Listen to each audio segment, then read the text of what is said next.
Hey, what's up YouTube? Fritz Jones Investing back with another video, and today I'm giving you guys my May Robinhood Portfolio update. In today's video, we'll talk about how my portfolio has been performing. We'll also talk about my worst performing stock, my best performing stock, and some dividends that I'll be receiving for the month of May. So if you haven't done so yet, please don't forget to like, comment, subscribe to the channel. And with no further ado, let's get right into the video. So this has been a really tough year in the stock market thus far, but I'm going to continue to invest in high quality companies. Over the past week, the portfolio is up $4,700. Over the past month, it's down $4,100. Over the past 3 months, it's down $6,142. And over the past year, the portfolio is down $4,521 or negative 7.5%. Its all-time highs were right around $7,500, so I'm $20,000 off of my all-time highs. Definitely a lot of room for improvement there. So next we'll look at my worst performing stock thus far, and that stock has been none other than Amazon. So we see right now the stock's price was $2,300 on May the 30th, and it was up $81 for the day. Over the past week, it was actually up $137. Over the past month, it was down $530. Over the past 3 months, down $742. Over the past year, $936 down, definitely taking a beating. And its all-time highs were right around $3,700. And as you can see, over the past 3 months, it's kind of been anywhere between that $3,000 range and $3,600 range. I own just one share of this stock thus far, and so far I'm down 20%. So I was very interested to see why Amazon was down for the past couple quarters, and I did reference a Seeking Alpha article, which I'll link in the description. Amazon's earnings were disappointing and resulted in significant declines in 2022 and 2023 cash flow estimates. Amazon more than doubled its delivery capacity during the pandemic to take advantage of the greatest demand boom in history. It now has excess capacity and rising input costs, such as companies like Target and Walmart, that are hurting margins temporarily. The highlight of some of their results was the strength of Amazon Web Services, or AWS, which continues to benefit from the ongoing shift of enterprise workloads to the cloud. Free cash flows have turned deeply negative, as they have many times in Amazon's history during hyper-growth spending phases. Amazon also had no choice but to spend on growth or else lose market share and customer loyalty during the pandemic. During this period, we doubled the size of our operations and nearly doubled our workforce to 1.6 million employees. Labor and physical space are no longer the bottlenecks they were throughout March of 2020 and 2021. However, we continue to face a variety of cost pressures in our consumer businesses. This was from the CFO in the Q1 conference call. And growth spending is key to driving prime growth, which is a more valuable customer base and that spends a lot more. And this is recurring revenue that's going to continue to help Amazon in the future. So they're more than right to continue to invest in this. Some reasons why you might want to consider investing in Amazon, according to Seeking Alpha, are 100% balanced safety score, it's 45% undervalued, and 15.6 cash adjusted earnings. So do your own research, but these are just some of the reasons why they suggested. And I'm going to continue to invest in Amazon. So my most profitable company thus far has been Apple, and on May the 30th, Apple's stock price was $150, and it was up $5 for that particular day. Over the past week, it was actually up $12. Over the past month, it was down $9.72, or negative 6%. Over the past 3 months, it was down $13. Over the past year, it was up $24. You can see its all-time highs were right around the $180 mark. So definitely a lot of potential for growth there. So right now, Apple is $30 off of its all-time highs. I think it's personally trading at a great discount, so I'm going to continue to invest in this stock. Right now, my total return has been positive $3,900 or positive 45%. I own just over 83 shares of this stock, and it comprises right around 23% of my portfolio. So I'm just going to buy as much Apple as I can. So Apple is supposed to be coming out with a new product, and this is a Benzinga article, and I'll link this in the description. So with the next Apple Worldwide Developers Conference coming in just over a week, the Cupertino giant filed for a Reality OS trademark, registering the name of a long-rumored operating system for its upcoming virtual reality and augmented reality devices. So scrolling further down, it talks about how Apple filed some trademark filings on December the 8th, 2021, and listed the foreign filing date deadline of June 8th, 2022, just 2 days after Apple's main WWDC keynote. I'm very interested to see what this product will be able to do. Will it be profitable? Is it actually going to be a fun product? And is it going to be able to compete with Facebook's Oculus? Like I said, all that's waiting to be seen. I'm just waiting for Apple to continue to innovate. And Apple has delivered robust dividends growth. This is a Motley Fool article, and it talks about how from 2012 to 2021, the company has increased its dividend per share from 10 cents to 85 cents per share. So that means in that time period, the dividends grew by more than eightfold in that particular time period.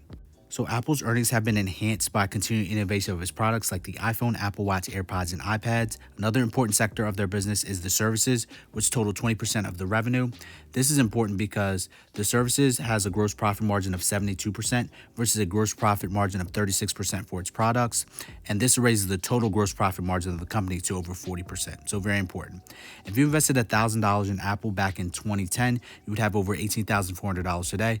Now this return isn't guaranteed to continue in the future, but it just shows the amazing return that you could possibly have if you invest in great companies like Apple. So this is one of the reasons why I'm a big fan of Apple. They continue to innovate, continue to be smart with their cash, and I think they'll continue to do that in the future. Next, we'll talk about some dividends that I'll be receiving for the month of May. And on May the 2nd, I was paid 46 cents from JP Morgan Chase. This particular company pays quarterly, and it's a banking company. Next up, we'll talk about Lowe's, which is a home improvement company. I own 2.01 shares of this stock. This stock pays 80 cents per share, so I was paid $1.61. This company pays quarterly also. Next up is AG&C, which is a real estate investment trust or REIT. I own just over 90 shares of this company, and for 12 cents per share, I was paid $10.81 on May the 10th. So this has been over $10 now, and I'm going to be getting this every month now. Apple is, Apple. They're one of my favorite companies. I own just over 81 shares of this stock on May the 12th, so I was paid $18.77. This particular company pays quarterly, and they just raised their dividend per share from 22 cents to 23 cents. Next up is Costco, which is a warehouse club, and for 70.5% of one share, I was paid 63 cents on May the 13th. This particular company pays quarterly, and they just recently raised their dividend. Realty Income is a real estate investment trust. This particular company pays monthly, and for 4.15 shares, I was paid $1.03. So next month, hopefully, I'm looking forward to reinvesting those dividends and having a greater dividend next month. Main Street Capital is a business development company. This particular company pays monthly, and for 6.2 shares, I was paid $1.33. Like I said, next month, I'm just going to continue to roll those dividends in to the company and hopefully increase my dividend next month. Abbott is a healthcare company, and for half a share, I was paid 24 cents. Now, it says it pays 47 cents per share, so I was paid just over half that amount. I'm not going to argue with that. I'm just going to take as much money as I can get. EPR Properties is a real estate investment trust, and for 2.5 shares, I was paid 69 cents on May the 16th. Rolling those dividends right back into the company and continue to increase my dividends over time. AbbVie is another healthcare company, and for just under half a share, I was paid 69 cents, and this was paid to me on May the 16th. I like AbbVie. I think they've been trading at almost all-time highs right now. They continue to do well during the pandemic. Stag Industrial is a warehouse REIT, and for 37 shares, I was paid $4.50. This particular company pays monthly, so hopefully next month you'll be able to see a dividend of $5. Who knows? I can't wait to see what I can do. Horizon Technology Finance is a finance company, and this particular company pays monthly, and for 7.5 shares, I was paid 75 cents. Next month, you will definitely see a greater amount in this dividend portion of the portfolio. Procter & Gamble is a products company. They sell a lot of household items, and for 37% of one share, I was paid 34 cents. This particular company just increased their dividend recently. Very excited about that. Prospect Capital is another business development company, and for 171.5 shares, I was paid $10.29. This particular company pays monthly. So you'll be able to see this dividend right around $11 hopefully next month. Fingers crossed. Caterpillar is a construction company, and for 38% of one share, I was paid 42 cents on May the 20th. So definitely a lot of room for growth in this particular company. I'm continuing to buy this stock because we have so much infrastructure problems. Starbucks is a coffee company, and for 77% of one share on May the 27th, I was paid 38 cents. This company is trading at some lows right now, so I'm just buying up as much of this stock as possible. I think they'll be able to rebound pretty nicely. LTC is a real estate investment trust. They invest in basically retirement homes for people.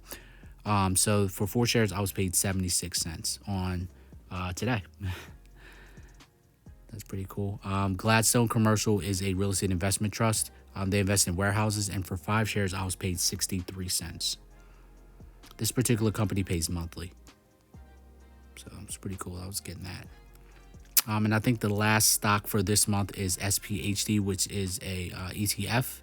And for 5.85 shares, I was paid 83 cents. So this particular company pays monthly also. Hopefully we'll be able to see this get to $1 relatively soon. So for my dividends, just comparing this year to last year, last year I was paid $31.27 for the whole of May, and this year I was paid $55.16, which is a $23.89 increase, or a 76% increase year over year. I want to continue to admonish you to do your own research and invest in high quality companies. Please hold firm. I know the stock market is down right now, but these things tend to happen. The stock market goes up, it goes down. Invest in yourself. Continue to learn new skills, and please keep getting that passive income. This has been Fritz Jones Investing, back with another video. Hope you enjoyed the video today and learned something, and I'll catch you next time. All right, peace out.